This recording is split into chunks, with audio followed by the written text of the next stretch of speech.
in the place of Mr. Sreno. So I heartily welcome This call is now being Miss recorded. Miss V. Ranjita, faculty from St. Joseph's College, Department of Agriculture and Rural Development. She will be handling the sessions till 3rd November. Uh, now, due to some personal reasons, she is not available with us, Mr. Sreno.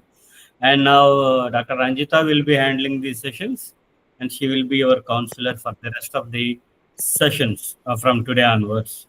And I heartily welcome her, and I sincerely thank Dr. Ranjita on behalf of Indira Gandhi National Open University, Regional Center, Visakhapatnam. Thank you, madam. Thank you very much for your precious time Thank you, sir. for our students. Thank you very much. Now you may please proceed with your session, madam. Thank you. Thank you, sir. Thank you for the chance. Firstly, good afternoon, Payal, and Good evening, as per ma'am. the given schedule, today we are going to discuss about the agricultural policies, formulation, components, process, implementation, and comparative analysis. All these topics are included today. And first thing is we have to know what is the concept of agricultural policy and what is meant by that. So, coming to the agricultural policy, it is a framework of strategies, decisions, and actions taken by the government to achieve sustainable agricultural growth, food security, and rural development, and also the farmers' welfare. So, all the policies, like they are used for the farmers' welfare only, for their uh, to improve their standard of living and to improve their crop productivity. Whatever the policies are taken to improve the agriculture, they are considered to be as agricultural policies.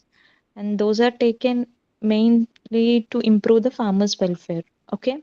And it guides the direction of agricultural development by determining the goals, priorities, and instruments to be used in achieving the national objectives. So, the main reason behind these policies are nothing but to improve something, we plan and outline. So, to implement a plan, we need to reach some goals. So, to achieve certain objectives, we have to implement such few policies. And here are the agricultural policies. Okay, according to William Jenkins, a policy is a certain, it's a set of interrelated decisions taken by political actor or a group of actors concerning the selection of goals and the means of achieving them. So usually, why do the policies are implemented to achieve certain objects, to reach certain goals, and to make the farm. And coming to agriculture, to meet certain like uh, to improve the farmers' standard of living and to improve their crop productivity or to improve their welfare. So they will implement certain policies just to with an objective to improve their better to better standards. And these policies are taken by the political acts or a group of actors, nothing but whoever want to implement certain policies and to attain certain objectives. So, and coming to the agricultural policies, so government's overall approach to agricultural development. So first thing, the government's main objective is to agricultural development. That's where they will implement the policies. Uh, Payal, am I audible to you? Yes, Hello? ma'am. Yes. Yes, ma'am. Audible. Okay, okay. Yes, ma'am, you are Next. audible. Okay, okay, thank you. Next, a set of planned activities for implementation. Like it involves multiple stakeholders like central or state governments, farmers, institutions, cooperatives. All these are included uh, in a policy making. Okay. So the next one is importance of agricultural policies. Why do we implement these agricultural policies and all? So first thing is it ensures national, I mean, food and nutritional security. So first reason behind implementing these policies is to ensure food and national security. So by increasing the food grain production and equitable distribution, so for that we need to implement few policies. Okay, in the same way, to support farmers' welfare, as I said earlier, through price support, MSPs, subsidies, and institutional credits. So, what is MSP's minimum support price? We always hear that there is a certain price for a, like, if there are any natural calamities, so the farmers usually there will be a price released from the government for all the crops like kharif and rabi crops. So these prices has to be if there even if there is any natural calamities, so the markets may ask for low price, but the government will set a certain price that is beneficial for the government at any even under like natural if there are any natural calamities, any other circumstances also, if the government will buy that product at the given price, the government will release these MSPs. So based on that MSP, the government will buy the product. So in this way it is helpful for the farmer. And next one is improves rural employment. So agriculture and allied sectors absorb nearly 45% of the India's labor force.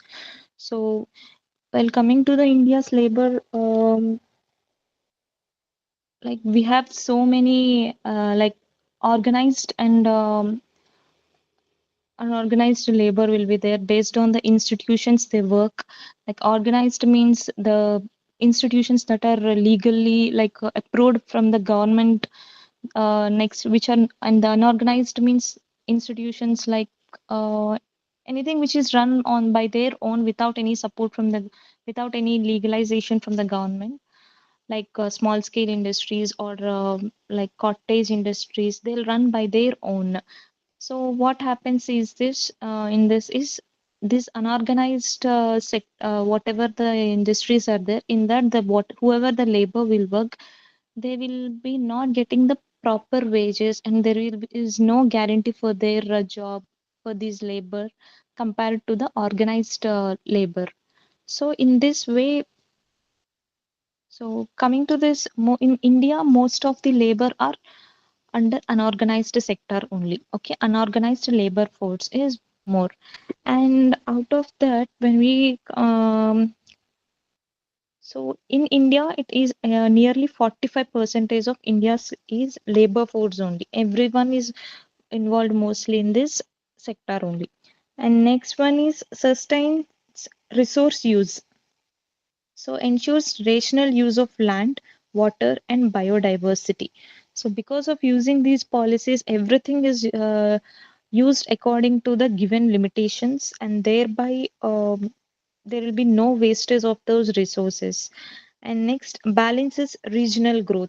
So it reduces the interstate inequalities in agricultural development. Okay, regional growth will be there. So if the policies are implemented in state wise, then there will be no disputes among between the states in this way. And next, stabilizes prices and markets.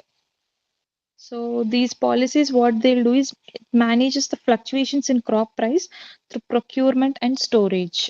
So they will like after harvest, they will procure the whatever the production they get, and they will store that. And so while transporting to the market, they will not let they will make sure that there are no changes in the price. Like as I said earlier, MSP is given, right? There is a fixed price for a given crop. So even if there are any natural calamities or whatever the disasters might have happened, the crop is not the market demand might be like in market they may ask for low price, but the government will buy that a product for the given as per the given MSP, and they will sell that in the and they will buy that from the farmer. So thereby the farmer will not face any. loss. Okay. And next one is promotes export competitiveness. So, the, so what happens is by implementing these policies, we can like globalize the products by so we can globalize the products and it promotes exporting of the products like this. And next, coming to the major components of agricultural policy, the agricultural policies operates through five core components that together forms its functional structure. The first one is inputs. First mean is in agriculture, what are the inputs? So they are nothing but the basic resources used in production. Okay, the policies are related to inputs aim to improve the availability, quality, and affordability. So all these are included in the inputs. So why do we? So how the policies are related to inputs is just a minute.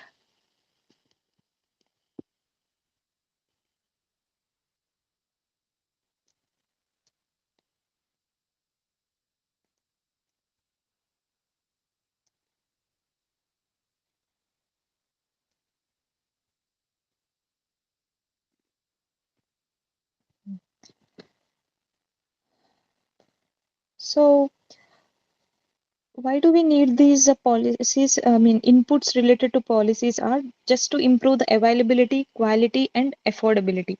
First one is land reforms. So why do we like? What are the land reforms here? Inputs as land reforms. So sealing laws, next tenancy reforms, all these are come under these land reforms. Coming to the seed policy, what is that seed policy? In seed policy, these will assure whether they are getting the certified seeds or not. Next, disease resistant seeds, I mean high yielding varieties. So all these are considered in this seed policy. Okay, next one is fertilizer policy. So maintaining subsidy and availability balance. So fertilizer policy is for giving providing the fertilizers at like at a reasonable price to the farmer. And next one is irrigation policies, expansion of micro irrigation and watershed development. What do we do here is we will like micro irrigation. So based on the projects they choose. So based on the given area, we'll implement the irrigation projects. Like it is a micro, macro. We'll divide based on the area taken. Okay. So in that, this irrigation policy, what do? Is they will improve the micro irrigation management and at the same time watershed development. Okay, and next one is credit and insurance policy. So we have taken whatever the inputs required for a farmer. First thing is land, we have discussed, seed, next fertilizer, and the irrigation. So all these have completed. So for to get all these, he needs a base. First thing is credit and insurance policies. This is necessary for him to get all the above given inputs. So where does he get these inputs? First one is institutional loans. Institutional loans are nothing but like banks and all, corporate banks, commercial banks, next RBs, all these come under these institutional loans. So these institutes will provide loans to them. And next, Kisan credit cards, PMFBY, which is nothing but Pradhan Mantri Fasal Bima Yojana. So crop insurance, they'll give the insurance for crop. So all these will give loan and at the same time insurance. Okay. And next one is farm machinery policy. So farm machinery policy means they'll give subsidies on machinery, tools, and technology transfer. So we have you. There will ITDAs will be there. They will provide the tools and machinery, whatever the new machinery or the machinery is required by the farmer. So they will provide them at the like with some subsidies, like the price is reduced to certain cost and that is reasonable to the farmer, and thereby they will make the farmer this will make the farmers to use the technology and machinery, thereby they can improve their crop productivity. Okay. And this is about the inputs. And next one is incentives. So coming to the incentives, like they are the measures to motivate the farmers to produce more efficiently.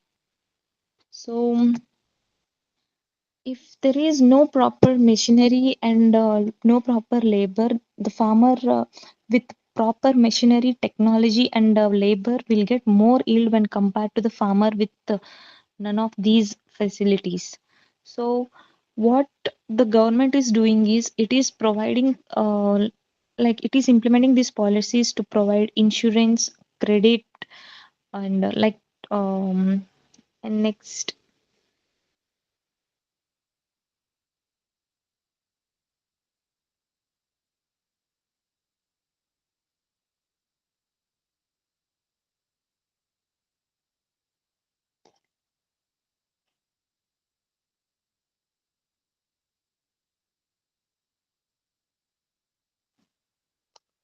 Okay, coming to the incentives, the first one is price support system MSP, and this is given by CACP, nothing but Commission for Agriculture Costs and Price, CACP. So, as I said earlier, the price support system, the MSPs will be decided by the government. So, this is a certain, as I said earlier, the incentives are like to motivate the farmers to produce more efficiently, as I said. So, when there is a as I said, if there is any like, so if there are any floods or droughts, if there is no proper protection, I mean, if they lost the crop, what do they do is with the farmer will the officers will come and check the field, and they will check the reasons behind the crop failure, and based on that they will buy the crop, okay, according to the market price. So that price is nothing but MSP price. This is decided by Commission of Agricultural Costs and Prices, CACP. So they will decide the price for every particular crop, and for every year this MSPs will change. Next, when the government buys the crop, then the farmer will not get not suffer for his crop failure. So anyway, he's getting a financial assistance from the government, even in the crop failure. Okay. So in this way, if there is a like assurance from the government that you produce the crop, if it fails, we will buy and we will pay for the crop. So if they get certain assurance from the government with by showing these policies and all, so they will like without considering all these backdrops, they will step ahead to produce the crop. And next one is subsidies. And the same time, along with this, subsidies on fertilizers, irrigation, electricities, when they get the proper facilities on these subsidies on all these basic products and all, so they feel motivated to produce more crop. And next one is incentives for diversification. So few of the farmers are also like motivated to produce, to work towards horticulture, livestock, and allied sectors. Nothing allied sectors, nothing but fishery, poultry, along with the main crop. So we can observe that it is nothing but integrated farming. Integrated farming is nothing but along with the farming, few other allied sectors are also included along with this. So the whatever, we'll feed the, for suppose if we consider poultry and agriculture. So we'll feed the poultry with the grains, okay, and after whatever the excreta obtained from the poultry, that is used as manure for the crop. If we cultivate, if we culture the fishes, fish ponds, aquaculture, along with the main crop, I mean agriculture. What do we do is, so whatever like the fish's excreta will be released in the water, right? So that water is again used for crop, for irrigation. In that way, it adds manure to the crop. So in this way, all the all the allied sectors can be included along with the agriculture to get more income. So in the off season, he can produce from the allied sectors by selling the poultry, if he's included poultry in that, if, by selling the fishes. So in that way. Next. Tax exemption and insurance schemes to reduce the farmer risks. So when the government will not charge much taxes, and by also implementing the insurance schemes, it will reduce the farmers risks. So the farmer will also give the insurance to the farmers, like collateral free loans will also be given to the farmers, thereby so they need not to show any collaterals and bonds or whatever the assets they have to get the loan from them. And they also charge the they also issue the loans at low rate of interest. So rate of interest will be less, and based on their repayment period. So the time they take to repay every means. Every time they repay, they check the duration they have taken. If they repay the loan fast, and the furtherly they will be given, the rate of interest will be reduced. Next one is the third component is investment in agriculture. So the policies in investment in agriculture is, so the public investment, private investment, foreign investment, institutional investment. So there are various kinds of investments. And as I said earlier, all the investments meant for like irrigation, fertilizers, infrastructure, and land, credit. All the policies are for included for these only in agriculture, but based on the category, but we'll divide them into different categories. So public investment is in irrigation, roads, research, like extension, storage, power, all these come under public investment. So what does this extension include? There is, so they will exchange the knowledge to the farmers if there is any new skill or any new machinery and new techniques or any technology. They will train the farmers to implement them. So thereby they will follow them. So extension is like learning process. They will teach the farmers. And next one, storage, power, infrastructure, whatever is there, that will be coming under the public investment. Next one is private investment. So coming to this private investment, um, contract farmings, agri startups.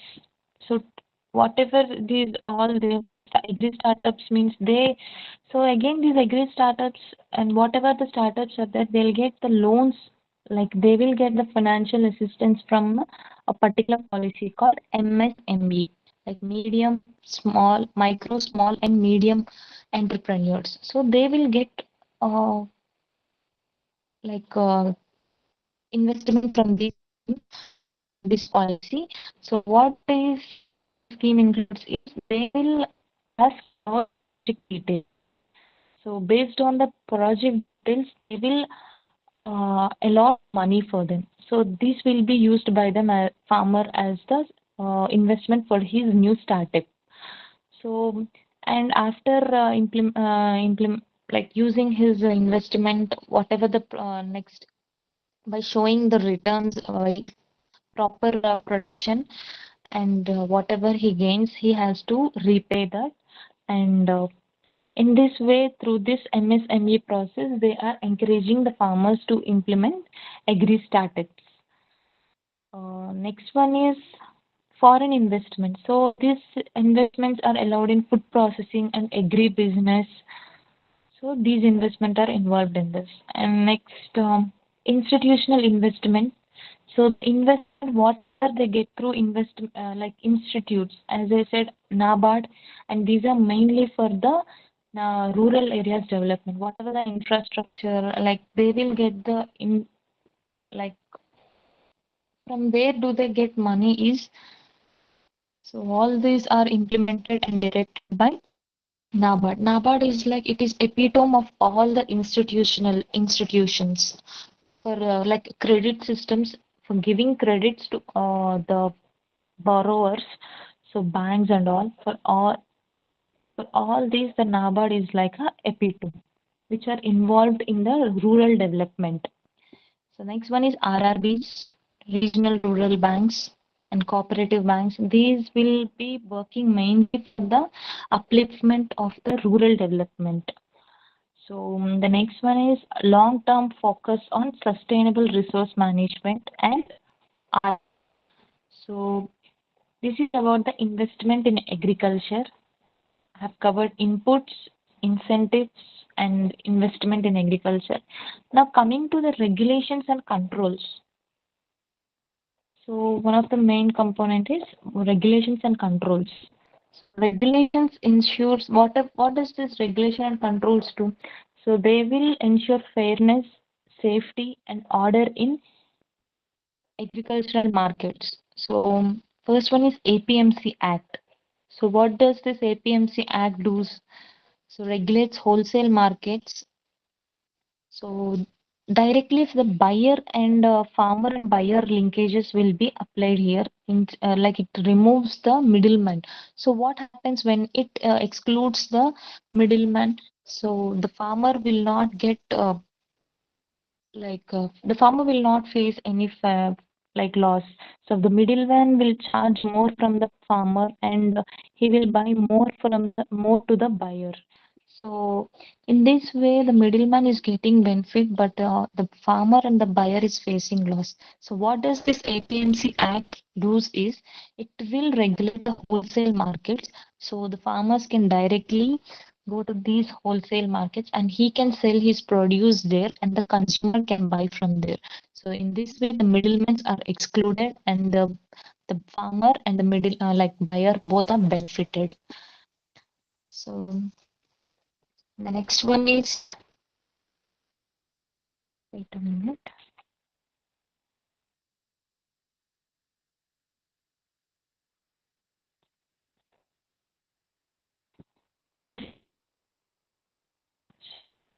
This tool is wholesale and bulk marketing. So having every essential we can exclude market. And next one is land ceiling rights, land monopoly. Land monopoly prevented by ceiling rights and quality control. These are for seeds, fertilizers, and pesticides. So for particular fertilizers, it have certain amounts of nutrients like fertilizers are categorized into primary, secondary, and um, like micronutrients that primary and secondary are included. Primary nutrients majorly we give is nitrogen, phosphorus, and wait a minute.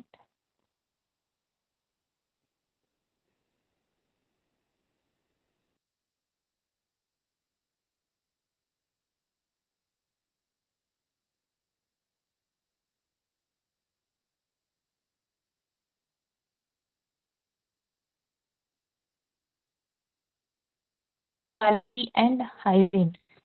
So we come and check the product if it does not meet it's like uh, given certain standards like if we consider jam and jellies, these are this value added products. So after procuring the product from the field, like after harvesting, we'll make products out of them like jams and jellies. In that, the fruit content has to be 60 to 65, and the sugar content is also to be like certain bricks. 14 bricks like that. If it like it should meet those values. If the food content and the preservatives and whatever is added, they are more that the food standards, safety and standards will take action on them.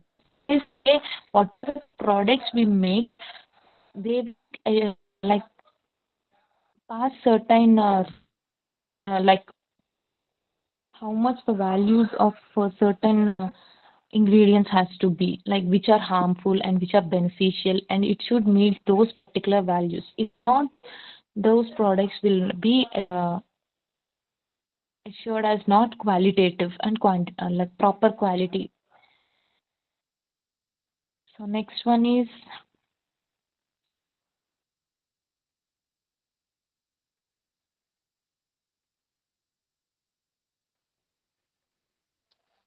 so previously I said about APMC Act, right? So what this does is it ensures fair trade prices between the farmers and traders. It eliminates the middleman exploitation, and also there will be a transparency in the price, like mandis. You have heard, right? Mandis, where the farmers will bring their produce and they will sell. So here the price transparency is seen. And next, grading, weighing, and standardization of produce, everything is promoted with this APMC Act. And also it ensures timely payment to the farmers. So when the farmer he himself buys the produce to the customer, he need not to wait for the like payments. So whenever the middleman involves, the middleman will buy and he will sell it to the customer. He has to wait until the customer buys and the middleman repays him. So, and these are all excluded in this APMC, and farmer himself goes and sells the produce. And it also encourages infrastructure development like warehouses, cold storage, transport. In like after post harvest, whatever is there, like whatever is like storing purpose, marketing purpose, and transport. So all these are managed by this, encouraged and managed by this APMC Act. And center state rules. The last one is center state rules. Center means like frames national agricultural policies, funds, schemes, and it also sets trade and input. So everything that is controlled by um, center, they are considered as center, like central policies.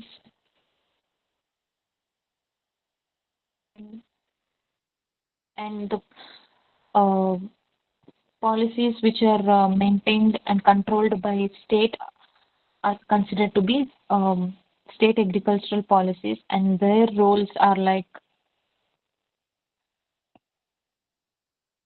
and like irrigation schemes, central implement. Actually, the central will pass the schemes and it releases the schemes, and they are mostly maintained and implemented by state. All most of the central schemes are implemented by states only. Like it manages irrigation, marketing, extension activities. These are all done state wise only. So the extent it is made, training of farmer is done here. So like it is done state wise according to the state like available resources and available techniques, and based on the weather, the crop supporting factors. So according considering all the regional, the extensionist will train the, so implementation of the central scheme is controlled by the state government. So the state government will implement the central policies. So and coming to the,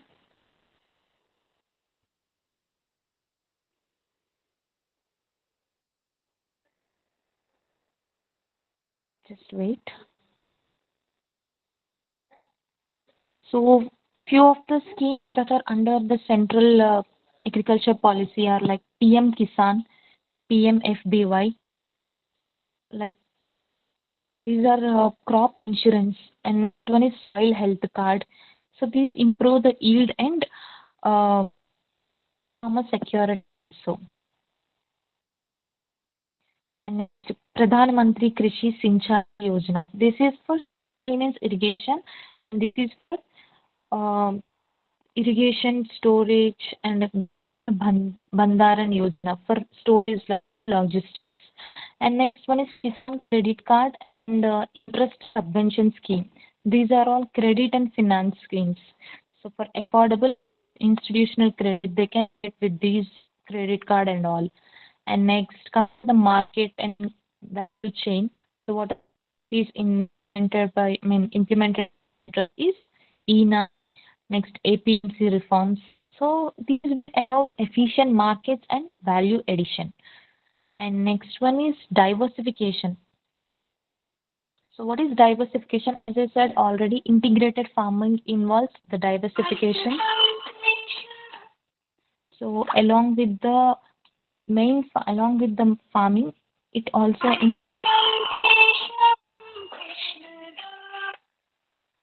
just a minute.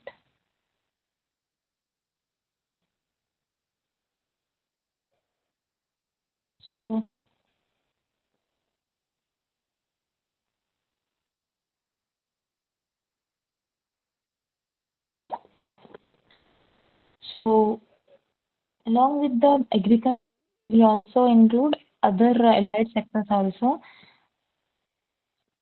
That is Rashtriya Krishi Vikas Yojana, crop diversification and more.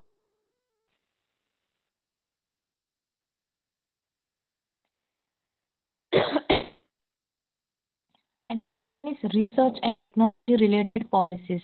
KBS, Digital Agriculture Mission, ICR. So these are all involved in research. ICR means Indian Council of Agriculture Research, and most of the varieties are released from there, and the research is carried out there. And KVKs are also a center for researching and all. So these are for transfer of innovation and extension services. So for everything, like from the basic inputs like irrigation, water, land, marketing, and for credit purpose, next the crop diversification, knowledge purpose, upliftment, everything accordingly certain policies released as I PM Kisan, PM FB, and next soil health card, Pradhan Mantri Krishi Sinchai Yojana, Kisan credit cards, E-NAM, APMC reforms. Next, ICR, Krishi Vigyan Kendras, nothing but KV. Okay. And the next one is, and coming to this uh, state state agricultural policies. So the object coming to the state agricultural policies, what do is they enhance the agricultural productivity and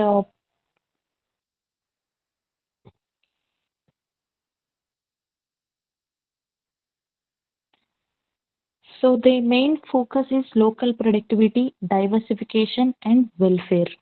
And the authority, the state, whatever the policies are there, they are authorized by state department and state agricultural boards, whereas the central policies are authorized by Ministry of Agriculture and Niti Aayog. And coming to this funding purpose of state, the state will be having separate allocation and central will be having, and there are few schemes. So for certain schemes, the central schemes, entire fund will be released by central government.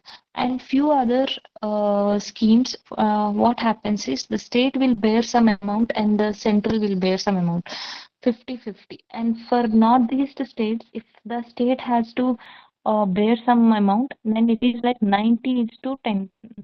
It is in that ratio. So the central will bear more in case of northeast states.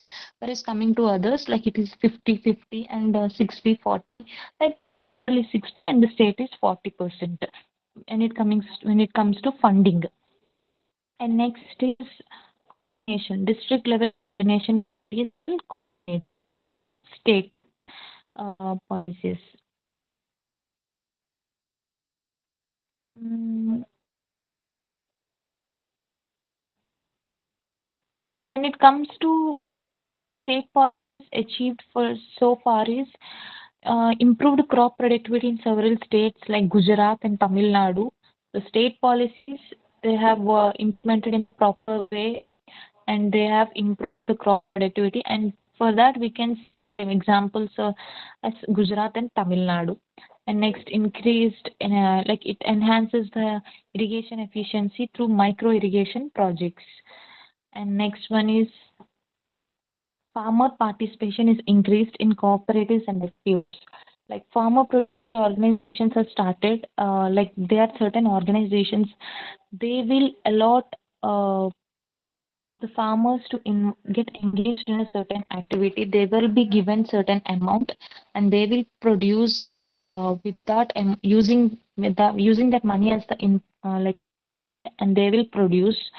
So like certain group of farmers are given like an investment, and they will produce the crop out of that.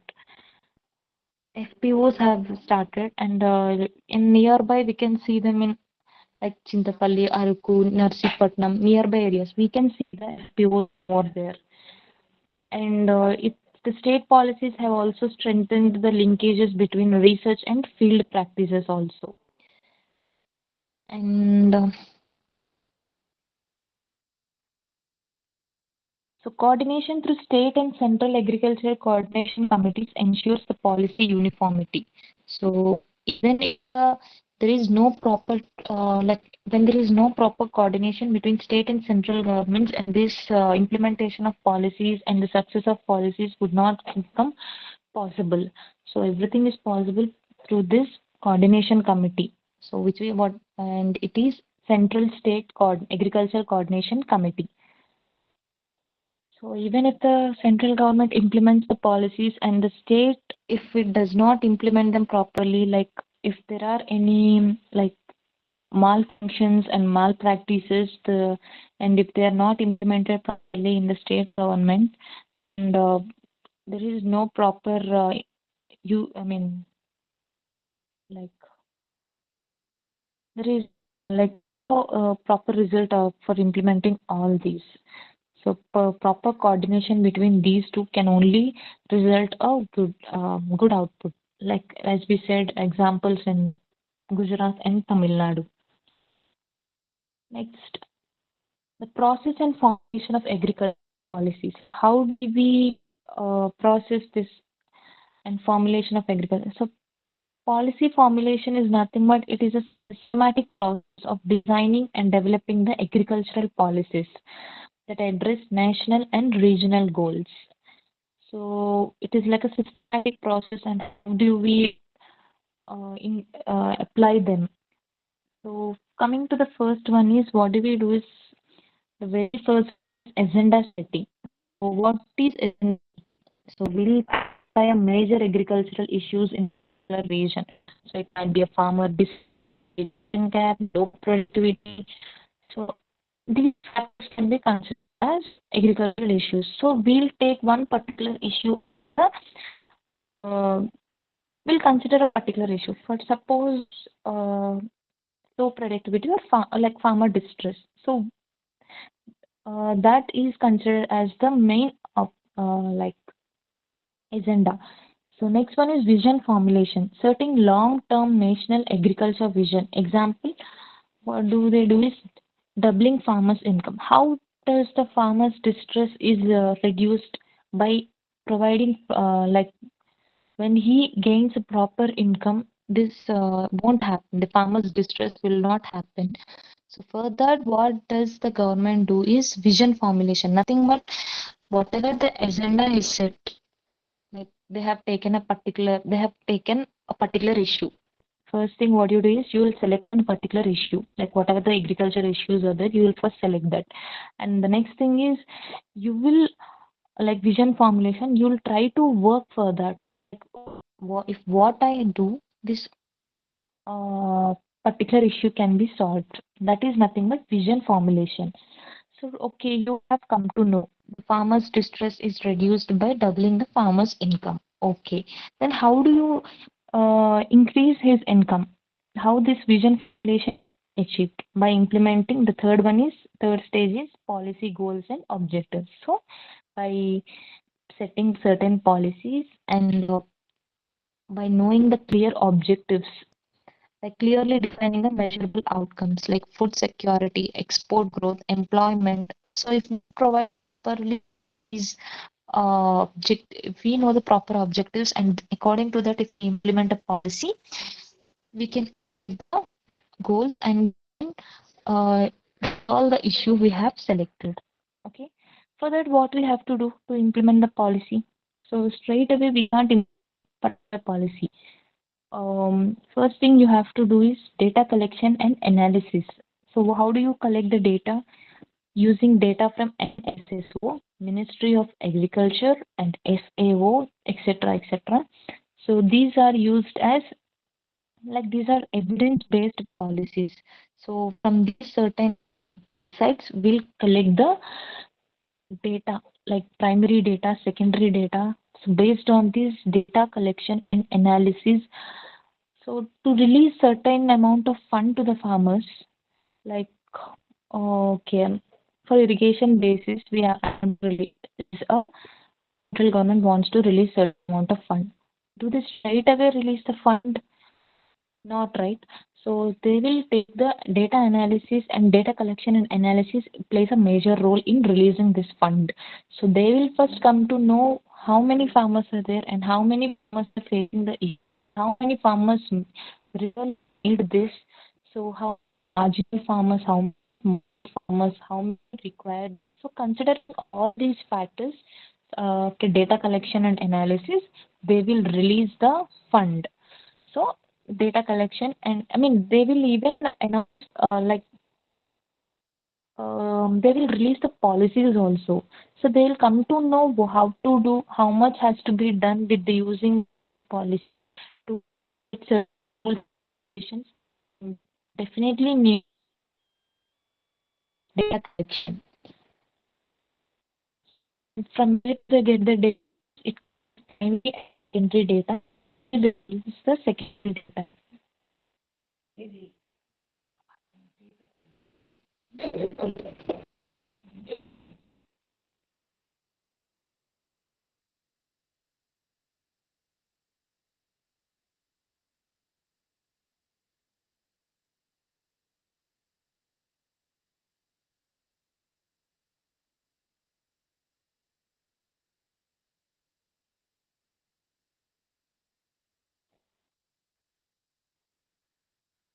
So the next one is formation of working groups. So experts, scientists, and administrative study specific areas. All these are included. Uh, every one of them are included. So based on their research and the analysis, we can implement I mean, we can even release and announce a project. Next one is draft policy document. This is prepared by the policy core group under the Ministry of Agriculture. So draft policy document. So in this, whatever the policy details, whatever is there, and this is prepared by the Ministry of Agriculture only. And so next one is stakeholder and consultations. So inputs from farmers unions, cooperatives, NGOs, academic institutions, whatever are there, like all these are like they will collect the input from farmers, like whatever the things from these people like farmers unions, cooperatives, NGOs, they will collect the input from the farmers and all, and these inputs are like used for consultations. Like based on these only, the information will be passed to the superiors, and based on that, the policies will be released. So stakeholders consultations is also one of the steps. And next one is interministerial discussions. So coordination among agriculture, finance, trade, and environmental ministries. So if an agriculture policy is released, it's not just the agricultural ministries involved. Along with that, the other ministries are also involved. So the fund has to be policy can be released by announced by agriculture, but the amount involved in that is it decided by finance. And after that, the trade and environmental ministries, whatever the policy is implemented or announced, it has to be eco-friendly and environmental. So for that, environmental ministries are also involved. And finally, what is the purpose of all this is marketing and trade purpose. So for that, the trade ministries are also involved. And the next one is public debate and revision. So feedback incorporated through public comments and expert review based on that the policies are also decided. So feedback is also must. So if there is no proper usage or utilization of the like scheme release, so there is no benefit and use. There is no use of releasing the schemes. And next one is cabinet and parliamentary approval. So whatever the draft policy document is prepared by the Ministry of Agriculture, it has to be reviewed and approved at the national level itself. So after the approval, and they can release that. Okay. And next one is official publication. So whatever the policy is like decided and approved by firstly prepared by the Minister of Agriculture. Next, it is reviewed and approved by the national level. So after the approval only, it is notified in the official gazette and circulated to all the departments, and it is announced to the public. So it is official publication. In this way, stage wise, the policy is released. So initial step of this is identifying the major issues that is prevailing in the society. So among the farmers, so we have to find the issue, and based on that, the like measures will be taken and data analysis. So according to that, the goals and objectives, everything has to be met. In that way, we'll prepare a policy, and that will be decided finally by the national government. Okay, national it is decided at the national level.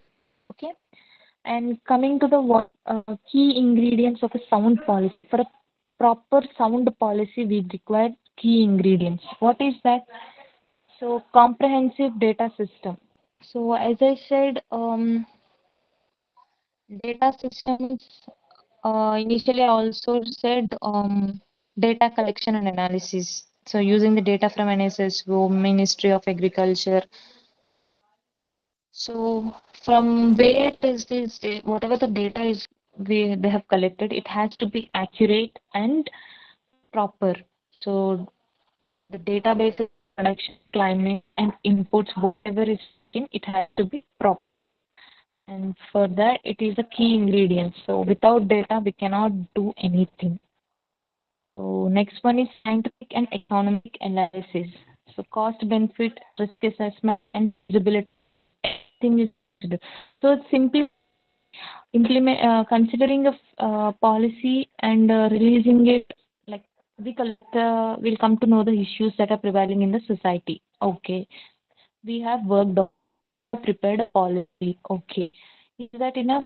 Just not just that, we have also have to think about cost benefit, and okay, and next risk assessment also. What are the risks that has to be faced by the government after implementing that policy? It should not like so as I said, right, the finance, trade, and environmental ministries are also involved in this policy deciding. So that is nothing but scientific and economic analysis. So what do they do? The finance, trade, and environmental ministries, they will consider and check all these, whether it is cost benefit or not, risk assessment, everything is considered with this. Okay. And the next one is stakeholder participation. So whoever the stakeholders are there, they are necessary for this. And they ensure the scheme practicality. Okay, and next institutional coordination. So cross-sectoral, like synergy with water, energy, and environment. So institutions coordination is also necessary. Next, flexibility and adaptability. Policy must evolve with changing technology and conditions. So I already said that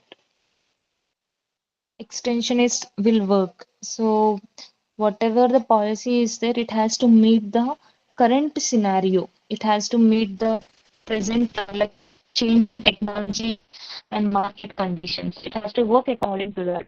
And next, transparency and accountability. So clear allocation of responsibilities and measurable targets. So if there is no transparency and accountability,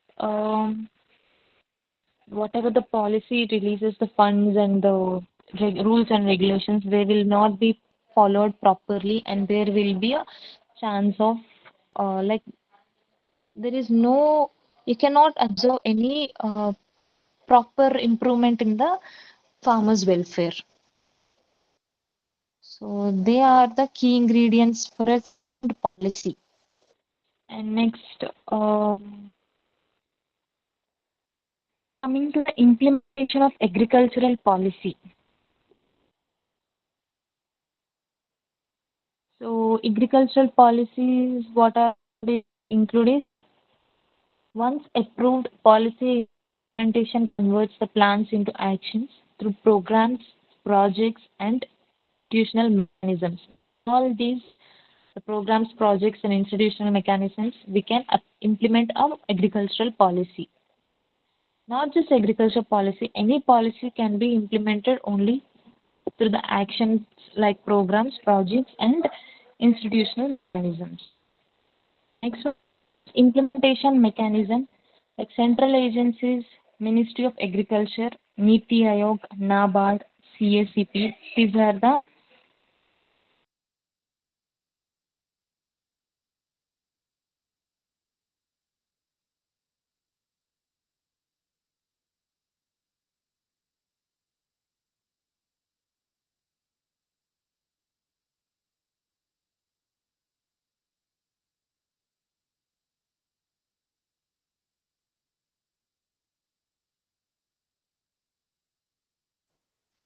sorry for the inconvenience. Just a minute.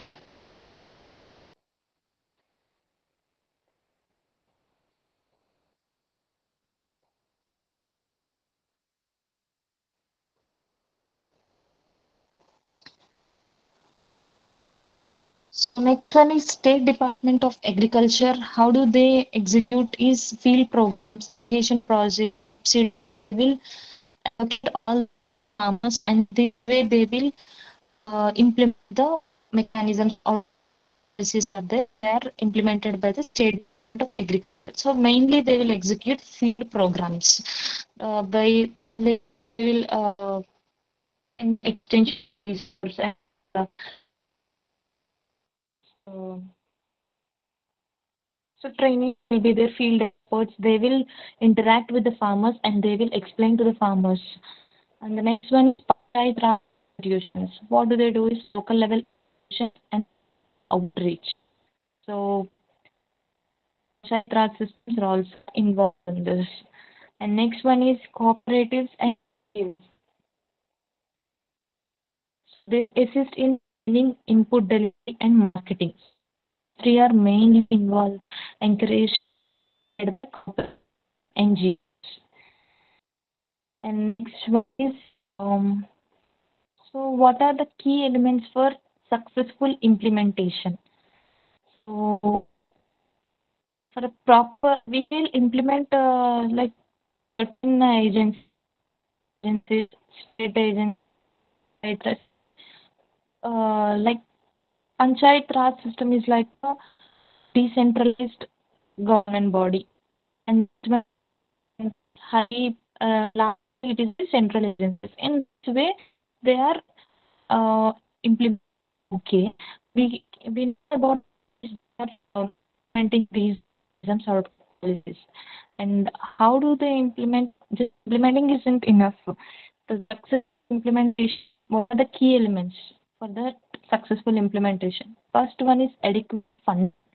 So implementing it for implementing a scheme without proper funding will be successful? No, right? So proper funding is necessary. So that is government budgets and external aid. It can be of any. It can be any of this. So proper funding is necessary. And next, trained manpower. Trained manpower means extension officers, technical experts, project staff.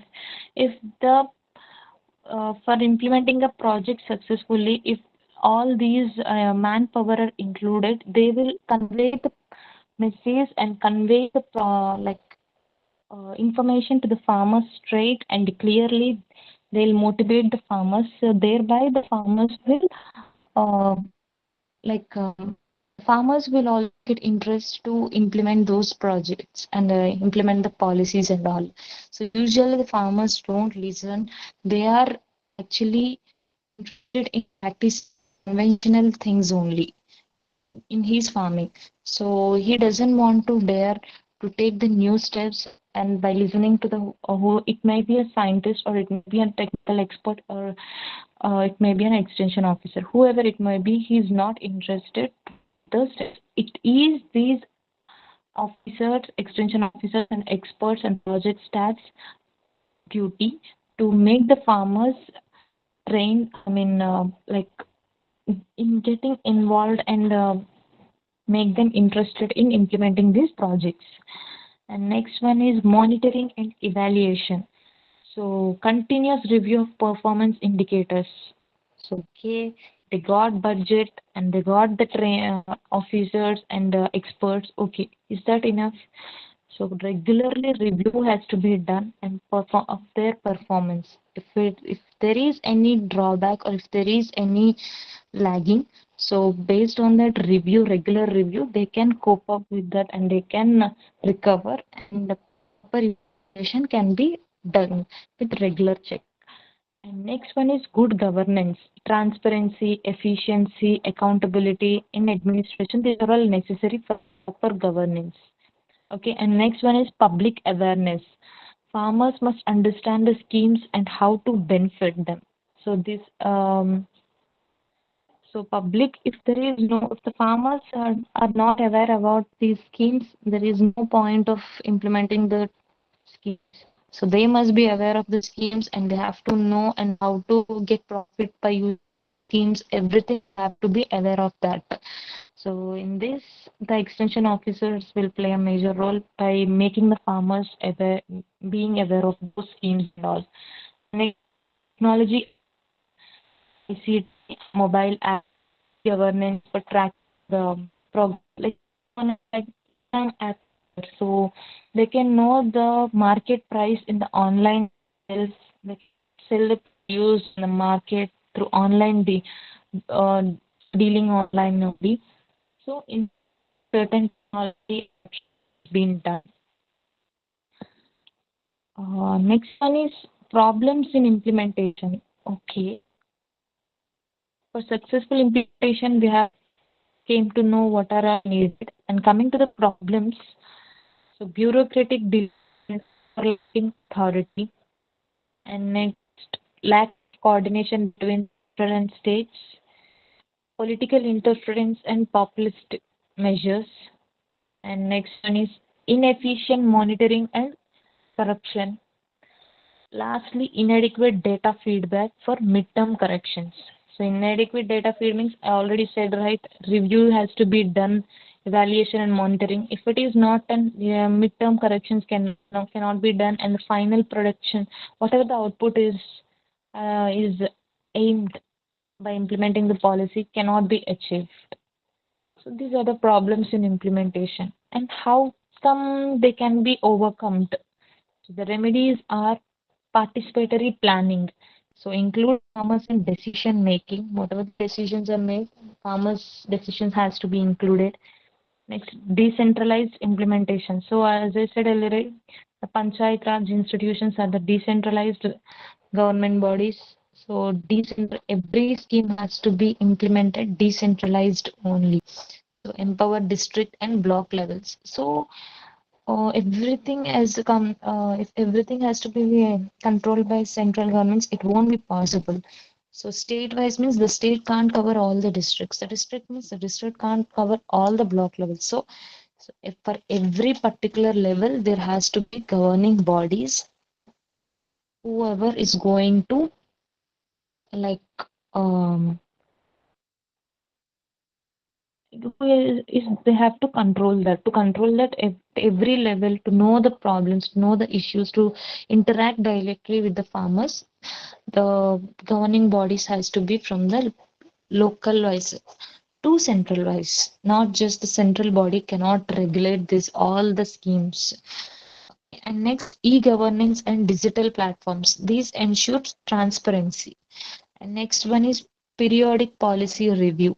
So to correct deficiencies and update the strategies, they need to have this periodic policy review. Okay,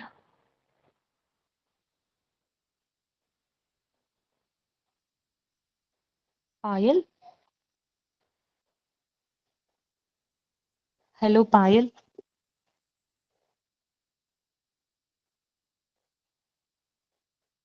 Hello, What Payal, did are you I do? there? Yeah. So I think,